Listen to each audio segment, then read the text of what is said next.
Have you ever wondered what unseen forces sustain a thriving spiritual community? Have you questioned why ancient precepts, seemingly restrictive, remain vital in our modern quest for awakening? Welcome back to the channel, dear friends. I'm your host, and today we step beyond the surface of ceremonial practices to examine the indispensable role of monastic discipline in preserving the heart of the Dharma. In this video, we'll explore two essential themes. First, how strict codes of conduct serve as the collective backbone for individual liberation, and second, why the very boundaries they establish become gateways to deeper freedom rather than fences that confine.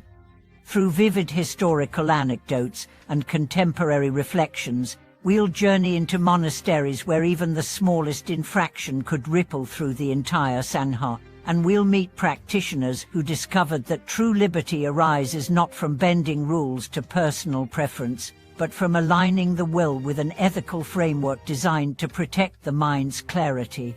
Along the way, I share practical insights on how we can embrace discipline in daily life, whether we live amidst temple walls or navigate a bustling city to safeguard our own inner sanctuaries. In the earliest days of the monastic community, the Buddha entrusted his followers with a simple yet profound framework, a collection of rules meant not to burden, but to liberate. These guidelines covered everything from the respectful handling of alms bowls to the careful use of speech, each one designed to minimize harm and sharpen awareness. One legendary account tells of a young monk who, in his eagerness to serve, polished his teacher's bowl so vigorously that its lacquer cracked. When the teacher gently pointed out the damage, the monk felt both shame and relief. For the first time he truly recognized how even well-intentioned actions can carry unintended consequences. That moment of humility opened his heart to a deeper respect for the subtleties of conduct, and he later became renowned for teaching others how mindful attention to small details creates the foundation for genuine insight. Centuries later, in a mountain monastery buffeted by harsh winds and isolation, a senior elder observed that newcomers often chafed against the strict daily sketch, waking before dawn, sweeping courtyards in unison, sharing meals in silence. One novice complained to the elder that the rules felt arbitrary and stifling. Without rebuke, the elder quietly invited him to spend a day in complete solitude, observing only the rising and setting of the sun. At day's end, the novice reported a surprising clarity, free from the pall of conversation and distraction. His mind felt calm and unfragmented for the first time. He realized the schedule had not been imposed to punish, but to create a supportive container in which the practice could flourish. In the embrace of structure, she discovered the spaciences of true freedom. In modern urban centers, echoes of monastic discipline continue to guide those who seek balance amid the chaos of daily life. A busy executive, overwhelmed by back-to-back meetings and digital alerts, decided to borrow one monastery's noble silence pact. Each afternoon, for 20 minutes, he would switch off his phone and work in complete quiet.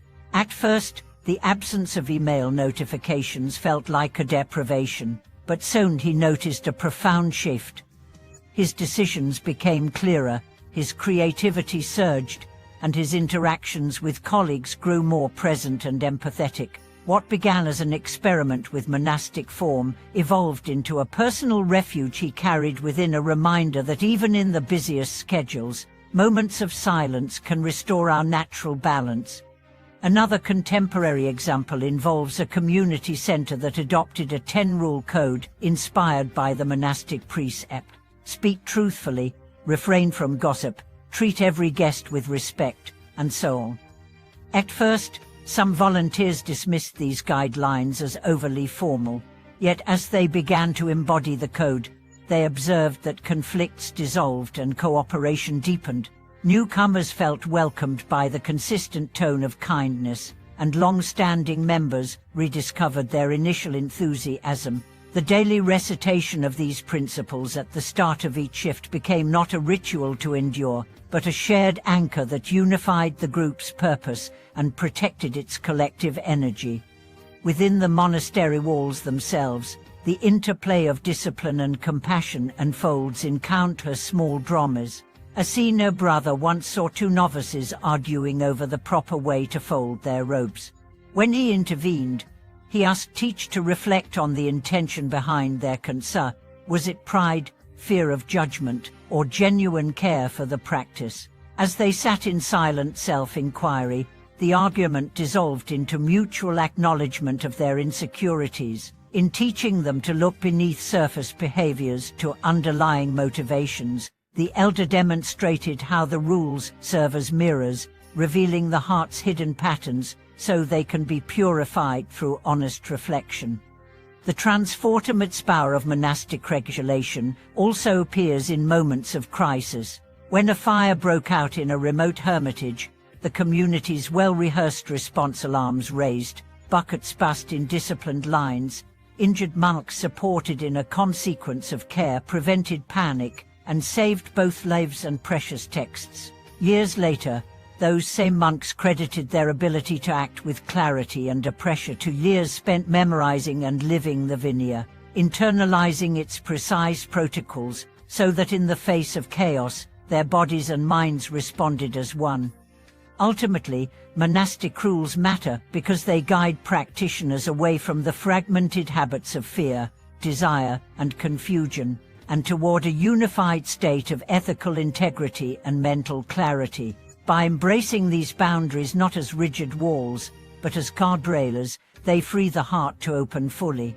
Whether in the silent halls of a mountain cluster or the crowded corridors of a city office, the spirit of disciplined care carries the promise of lasting peace, reminding us that every rule observed with awareness brings us one step closer to the boundless freedom at the core of true awakening.